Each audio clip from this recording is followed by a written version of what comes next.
Click the bell icon to get latest videos from Ekeeda. Hello friends, I welcome you all to this video. We are with the chapter where we see the microwave transmission with the help of a waveguide device, a passive device having a metallic hollow tube. The cross section is rectangular, hence the name rectangular waveguide. So far in this chapter, after the knowledge from parallel plate waveguide, we have switched to the rectangular waveguide. We have seen its particular analysis, solving the wave equations for the corresponding electromagnetic type, that it is microwave here.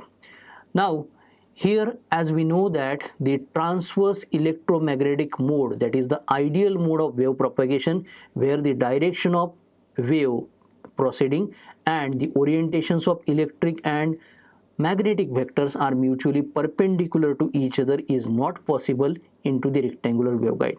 Hence, the one option is to have transverse electric mode, that we shall see in this video.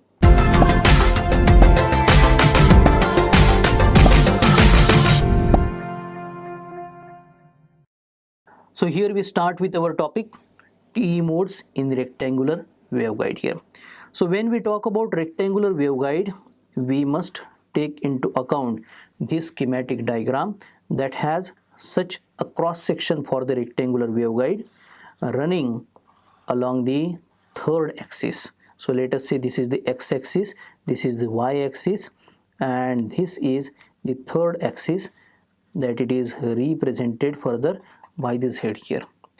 Now we have the breadth A, we have the width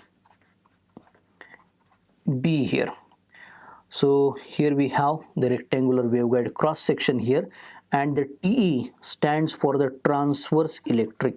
So for transverse electric, when for the microwave we have E and that of the H corresponding to electric and magnetic wave, the corresponding components in rectangular waveguides are EX, EY, EZ, HX, HY and HZ. So here for the transverse electric, if direction of propagation is the Z direction, in that direction there is no component of electric field here. So Ez will be equal to 0. That time we can say that it is nothing but the transverse electric mode of wave propagation for rectangular waveguide here. So this is the abbreviation TE. So now in another words, we can say that if Ez is absent, there can be a possibility of Hz, the possibility of Ex, Ey, Hx, Hy. Most possibly it is seen that when the electric component is into the x direction, the mutually perpendicular component will be into the y direction, and the mode is propagating into the z direction. So that is the ideal type of the transverse electromagnetic type. So transverse electromagnetic TEM, we shall shift to the transverse electric only. So let us analyze the various equations concerned in this particular topic. So now, as we have considered Ez component to be equal to 0, for the magnetic orientation of the vector, there it is possibility to have certain amount of content in the Z direction there. So here we can consider the wave equation corresponding to the magnetic component for Z component, that it is del square Hz will be equal to gamma square Hz here. So now if let us say this is equation number 1, the solution for Hz can be determined, which will complete the analysis for TE mode of wave propagation. So as in the previous video, we had the solution corresponding to all the components associated into the microwave. Here the solution can be in the form for Hz. So from the ideal Helmholtz equation form, we have the solution form. So Hz can be expressed as the square bracket that involves capital A suffix m into sine of, we have here m pi x divided by small a added with capital B suffix m into cosine of m pi x divided by small a, bracket is completed, and it is multiplied to the another bracket that involves c suffix n sine of n pi y divided by b, which is added with d suffix n cosine of n pi y divided by small b here. So this is in multiplication to the complex exponential represented e to the power minus j times beta suffix g for the guide phase shift constant into z variable here. So let us say this is equation number 2. So this is the form of the solution we have taken under consideration for equation number 1 here. So now this will be determined in accordance with the boundary conditions. Along with, we have k suffix x is equal to m pi by a and k suffix y is equal to n pi by b. So these are the two factors k suffix x and k suffix y we have treated for the form of equation into the previous video, where the second order differential form of equation is with respect to x only, with respect to y only, with respect to z only. So these two terms we have been using here along with small m times pi by a, small n times pi by b here. So m here and small n are the real integers here. So the m will be holding the values 1, 2, 3 and so on. N will also be holding the values 1, 2, 3 and so on. The exception we shall be having that m is equal to 0, n is also equal to 0. So these are giving us the information regarding the number of half cycles of electric and magnetic waves. So m for electric and n for the magnetic here. So number of half waves. So the propagation of the microwave inside the rectangular waveguide, if this is the cross section, so that time we have such a half wave. So this will be definitely seen with the help of another schematic at the end, where we call this to be the field patterns into the cross sectional view of waveguide there. So these are the kx and ky in terms of m pi by a and n pi by b here. Now we shall be making the use of two Maxwell's equation, Maxwell's curl equation especially. So the curl is represented for the electric case by del bar cross of E bar, the bar whether it is given or not. So for the derivations here for this microwave here, it is originally accepted that the E and H are the vectors here. So bar designates to the vector. So the curl equation for electric field intensity is equal to minus of j omega mu into H bar here. Another curl equation corresponding to that of magnetic field intensity, del bar cross of H bar is equal to j omega epsilon into capital E bar. So let us say these hold the two next equation, equation number 3, equation number 4 here. So these two Maxwell's equation we have represented into the frequency domain for the condition of lossless propagation here. So into the rectangular coordinate system, the further expression of the magnetic and electric components can be with the help of equations expanded as del y of capital Ez minus del z of capital Ey is equal to minus j omega mu times hx.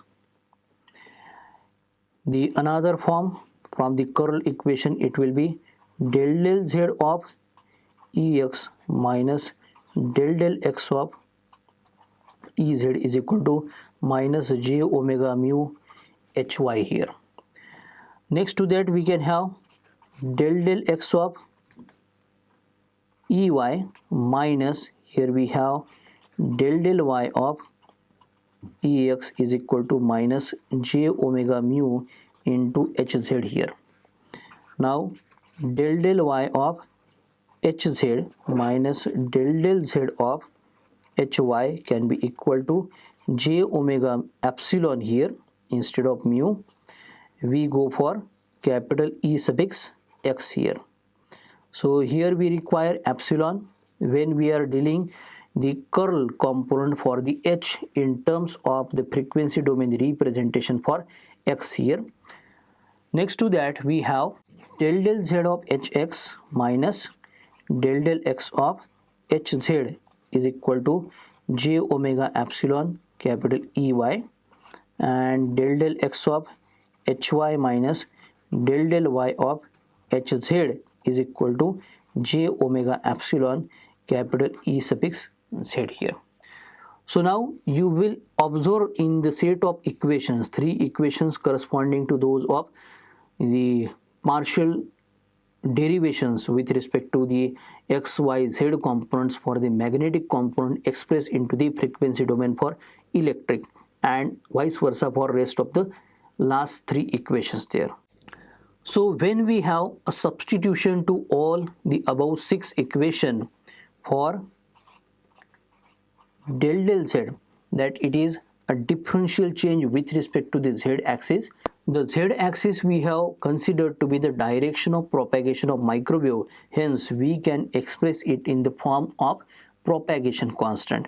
And when the propagation constant gamma on another side is alpha plus j beta, and we want alpha, the attenuation, to be equal to 0, del del z can be substituted by minus j times beta suffix g.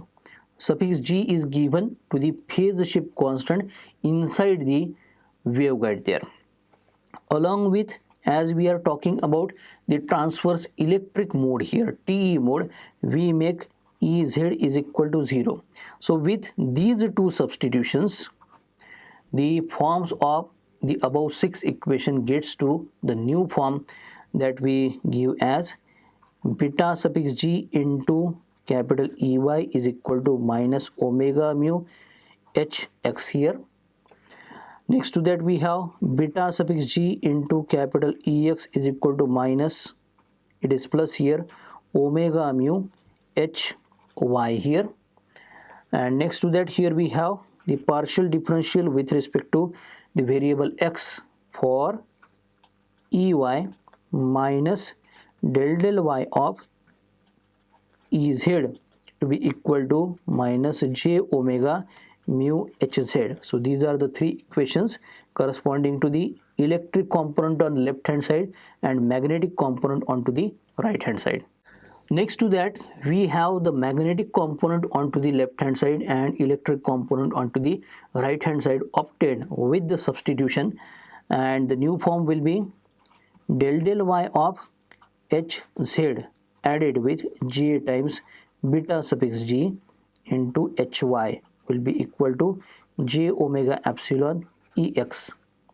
Next to that here we have minus of j times beta suffix g into hx minus del del x of h suffix z is equal to j omega epsilon capital E suffix y, whereas the last equation is of the form del del x of hy minus del del y of hx. So this is equal to 0. So we have obtained a new set of six equations corresponding to the components of electric and magnetic field vectors here. Now solving these six equations for Ex component, Ey component, Hx component and Hy component in terms of Hz, because Ez component we have treated to be equal to 0 as we are working into the TE mode, transverse electric. So transverse means it is perpendicular. So to the direction of propagation, that it is z direction, in that direction there it is no electric component is transverse to it either into the x or y, which are perpendicular transverse to that of the z direction, hence the name TE. So these are to be expressed in the terms of Hz. So we get a new form of equation. So in the rectangular coordinate system, these new equations are expressed as capital Ex component we obtain as minus of j omega mu divided by kc square in multiplication to del y of hz, whereas Ey component in terms of hz can be, we have j omega mu divided by kc square into del x of hz again. Ez component we have already stated for TE mode, it is equal to 0. So these are the three total components of electric vector resolved into the x, y and z directions.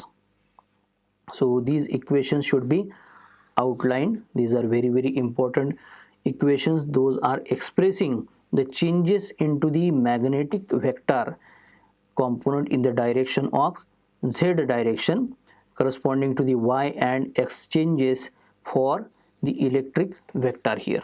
So on the another hand, we have the next three equations for hx obtained as minus of j times beta suffix g divided by kc square, which is equal to del x of h suffix z, whereas capital H suffix y is equal to minus j times beta suffix g divided by kc square for del y of hz again, and hz is expressed by the earlier equation here.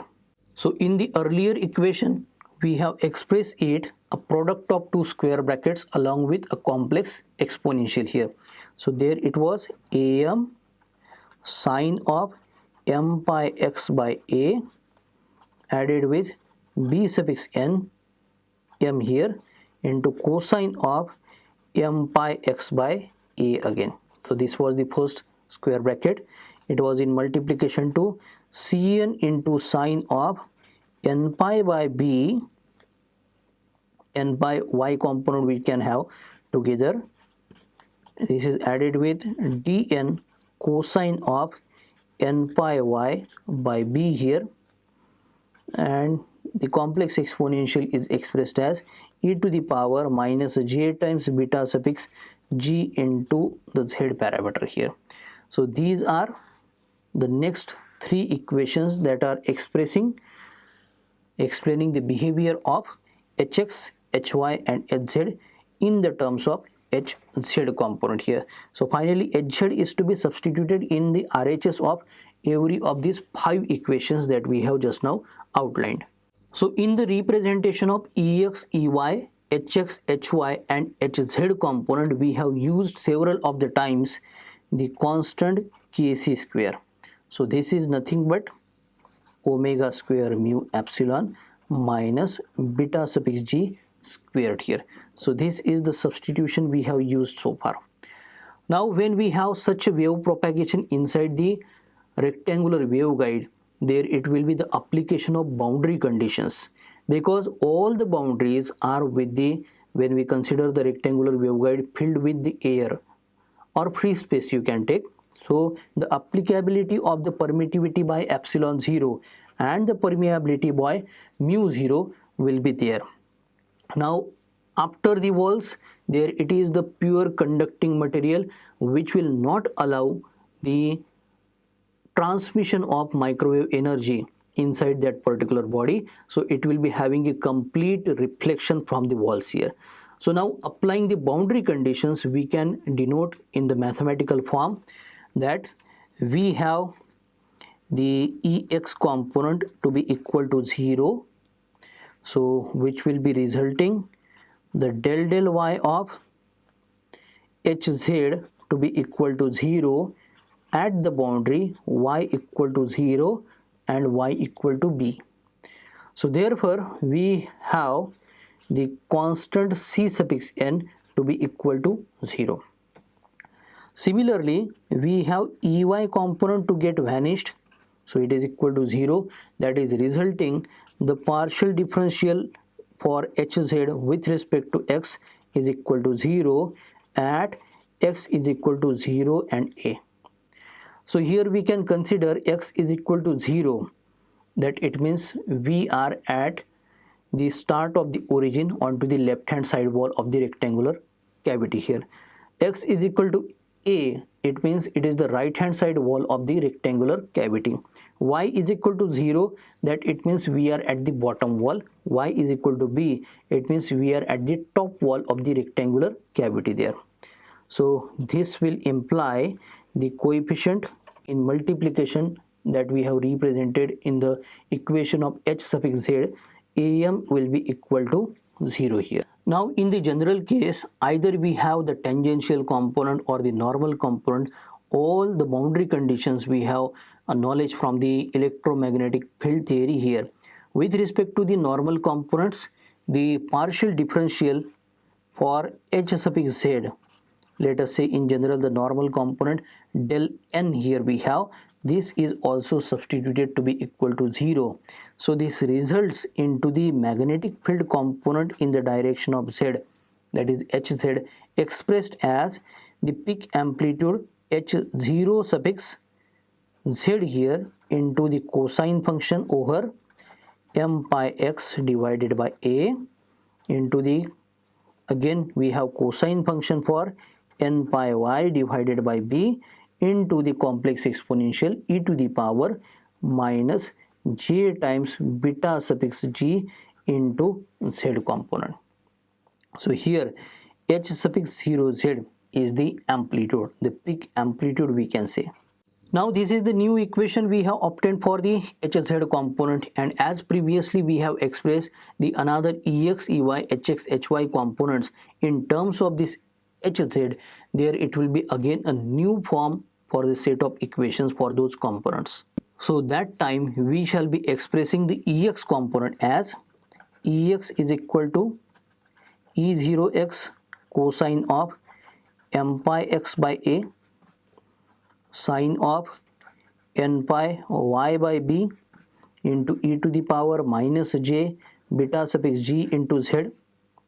Ey component on the another hand can be e suffix 0y sine of m pi x by a cosine of n pi y by b here into the complex exponential e to the power minus j times beta suffix g into z here.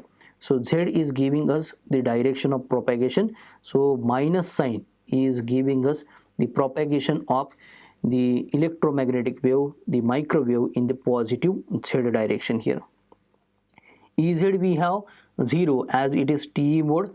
Now hx can be expressed as h suffix 0x into sine of m pi x by a cosine of n pi y by b into e to the power minus of j times beta suffix g into z, and hy is equal to h suffix 0y cosine of m pi x by a sine of n pi y by b into e to the power minus j times beta suffix g into z here.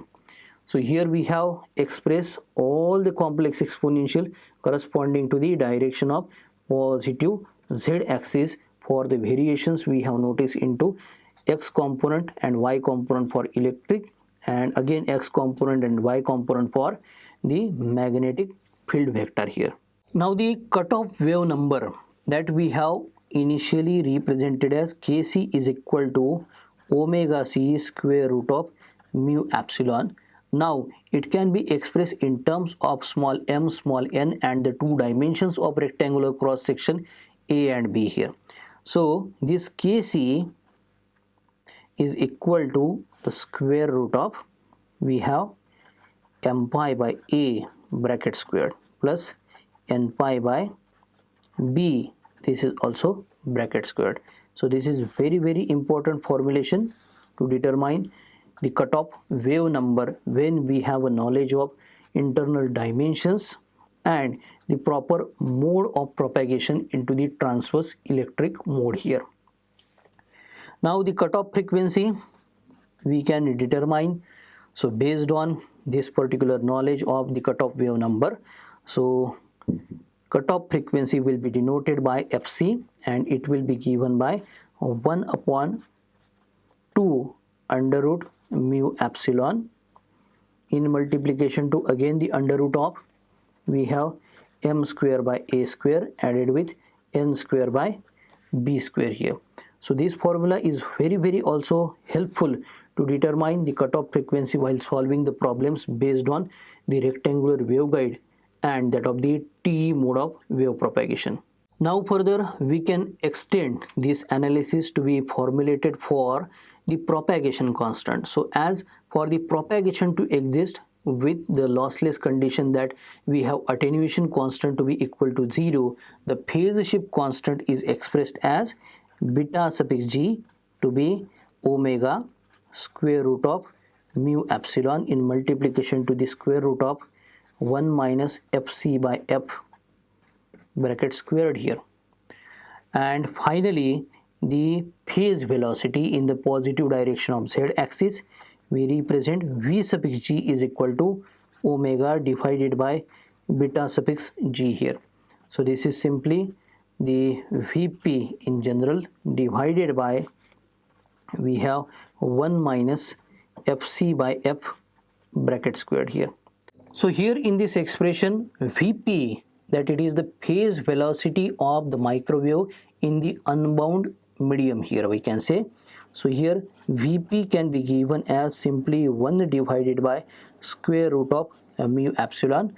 So mu being the permeability of the medium and epsilon being the permittivity of the medium which is unbound here.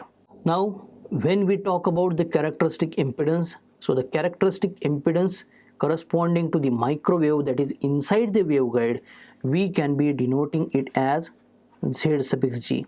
So z suffix g should be the simply ratio of magnitude of electric component to that of the magnetic component. So electric component expected into the x direction, magnetic component into the y direction, or the situation may be that we have ey component and then hx component, that time we need to take a negation here. So the characteristic impedance, when we talk about the parameters, characteristic parameters of the medium and the operative frequency, it will be dependent on omega mu divided by beta suffix g as formulated earlier. So here it is also expressed in the form of eta divided by 1 minus, here we have fc by f bracket squared, which is completely in the square root mentioned into the denominator here. So this is the characteristic impedance inside the waveguide which is dependent on eta. So here eta is the intrinsic impedance, and for the lossless condition eta is dependent on square root of, here we have mu divided by epsilon. So this is also the important relationships we have for the characteristic impedance under the waveguide here. So far now we have formulated the cutoff frequency, the cutoff wave number, the phase velocity of the microwave inside the waveguide along with this characteristic impedance here. So in the similar fashion we can also express the cutoff wavelength. The cutoff wavelength inside the waveguide can be lambda suffix g, and it will be computed by lambda divided by square root of, we have 1 minus fc by f, which is bracket squared here. So here it is the lambda, the wavelength of the microwave that is in the unbound region, which is simply computed as Vp divided by f here. So when we have air or free space, so that time Vp is to be replaced by small c having the value of 3 into 10 raised to the power 8 meters per second here. So this is also the very important relationship, will be very useful while determination of the values corresponding to the wavelength inside the guide here. Now when we have such transverse electric modes depending on the values of small m and small n. We can have the several of the combinations TE00, TE01, TE10, TE11, TE12, TE21. That way we can go for several of the combinations here. Now when we obtain the same kind of cutoff frequency FC for the two modes, so that time we call those modes to be degenerate operating modes here. And when we have the minimum possible cutoff frequency obtained out of all the possible modes of operation into the TE case, we call that particular mode to be the dominant mode of wave propagation. Inside the TE combinations, we come to know the lowest possible cutoff frequency for TE10 mode. When m is equal to 1, n is equal to 0, the lowest possible cutoff frequency is obtained to us. So as we have talked about the cutoff frequency, we can also determine the cutoff wavelength lambda c here. So lambda c will be simply c divided by fc here. So c is the velocity of microwave inside the vacuum here, or inside the free space here, 3 into 10 raised to power 8, or in general you can take it to be v suffix p here. So in that case the cutoff wavelength can also be determined by such type of formulation here. One more thing regarding the internal dimensions of cross section of rectangular waveguide. When we have a to be the broader dimension breadth here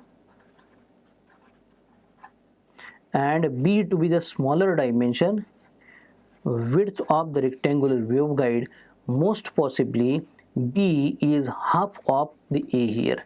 So when a is equal to 5 centimeters, we select b is equal to 2.5 centimeters, half of this particular dimension. So this is the generalized ratio that a is equal to twice b, most possibly seen in the cases of rectangular waveguide.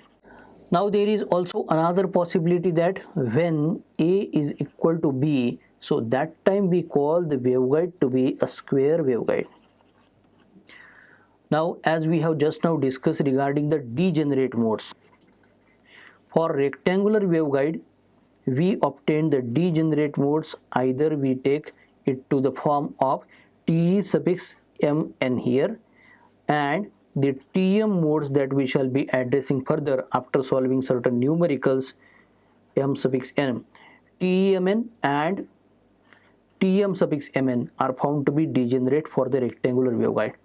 Whereas for the square type of the waveguide, we found Te suffix mn, Te suffix nm, Tm suffix mn and Tm suffix nm here.